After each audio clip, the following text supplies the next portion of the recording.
안녕하세요. 저는 법무법인 흥인의 전상민 변호사라고 합니다. 저는 형사 전문 변호사인데요. 이 채널은 앞으로 제가 직접 변호했었던 사건들을 살펴보면서 사건들 속의 여러 가지 이야기들을 함께 나눠보는 그런 시간으로 운영하고자 합니다. 그 중에서 이제 무죄 판결을 받아냈던 사건들을 먼저 소개해서 법리적 쟁점과 방어 전략, 그리고 그 사건들 속에 이야기를 함께 나눠보도록 하겠습니다. 이 형사사건은 남의 얘기나 먼 얘기가 아닙니다. 굳이 갖다 붙이자면은 길을 가다가 돈을 줍는 행위도 점유이탈물 횡령죄로 처벌될 수가 있습니다.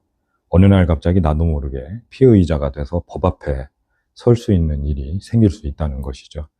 이때 필요한 것은 무슨 법전이나 법률 교과서 같은 것이 아니라 수없이 사건을 다루어봤던 사람의 그런 경험과 능력이 필요하게 됩니다. 오늘은 제가 직접 변호했던 사건들 중에서 무죄 받기가 가장 힘든 범죄에 속하는 성범죄 사건부터 시작해 보겠습니다. 먼저 사건은 이렇습니다. 피고인은 대학원 수업을 같이 듣던 여성과 종강 파티를 마치고 술자리를 했습니다. 대학원도 그렇고 대학도 그렇고 종강 파티를 한다고 하면 술판이 벌어지게 마련이죠. 그래서 어느 정도 술을 마셨는지 우리 여성분은 스스로 걷지도 못하는 정도가 되셨고, 그래서 우리 피고인이 택시를 태워서 그녀 집 앞까지 데려다 주고, 문제는 엘리베이터 안에서 찍혔던 장면인데요. 엘리베이터의 한쪽 구석에는 CCTV가 있지 않습니까? 그 장면을 보니까 피고인이 피해자의 얼굴을 가볍게 쓰다듬고 몸이 앞으로 이렇게 쓰러지려는 피해자를 양팔로 끌어안는 장면이 담겨 있더라 이겁니다.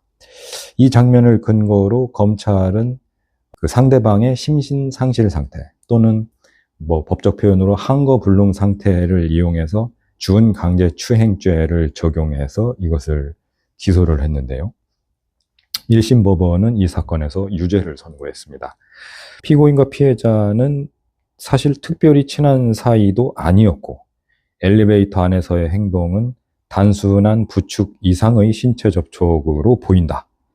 또 피해자는 그것을 추행이라고 인식을 하고 있고 처벌을 원하고 있다. 즉 접촉이 있었고 피해자가 추행으로 느끼고 처벌을 원하고 있으니 이건 추행이고 추행으로 판단하겠다. 이런 논리였는데요. 도와주다가 이제 날벼락을 맞은 케이스죠.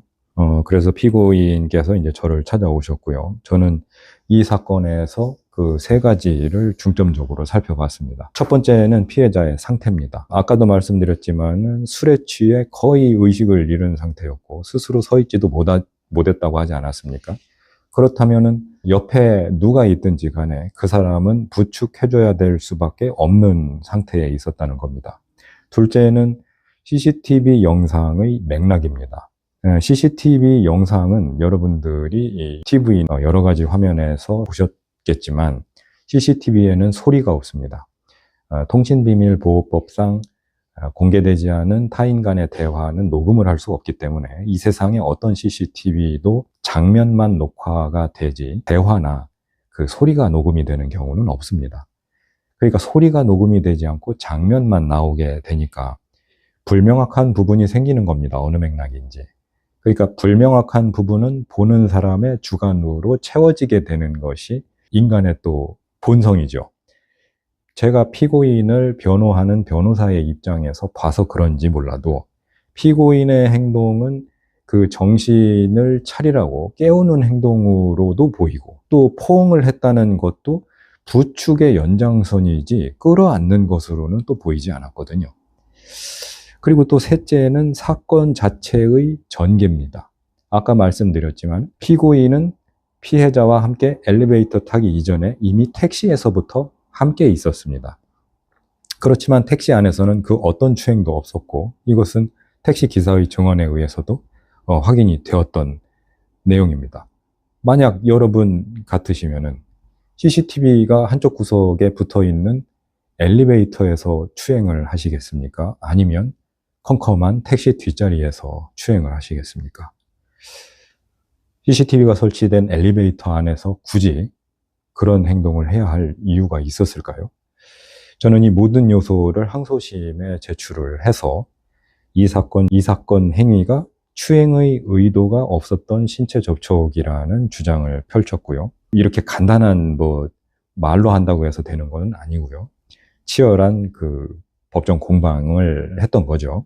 항소심 재판부는 최종적으로 저의 이 주장을 받아들였습니다. 그래서 판시하기를 이 접촉이 도덕적으로 부적절할 수는 있지만 성적 수치심을 유발한다고 단정할 수는 없다. 특히 추행의 고의를 인정할 증거는 부족하다. 결국 원심을 파기하고 무죄를 선고했는데요. 파기무죄, 이것이 이제 이 사건의 결론입니다. 원심을 파기하고 항소심에서 무죄를 받는 경우는 매우 드뭅니다. 1심에서 무죄가 나오는 것도 사실 전체 사건의 1%가 채 되지 않는데, 항소심에서는 이미 유죄의 논리가 다져져서 유죄 선고가 됐던 사건의 경우 다시 무죄로 번복되는 것이 더 드문 일이죠. 그래서 저에게는 매우 자랑스러운 판결이고요. 그렇지만은 이런 사건은 남의 얘기가 아닙니다.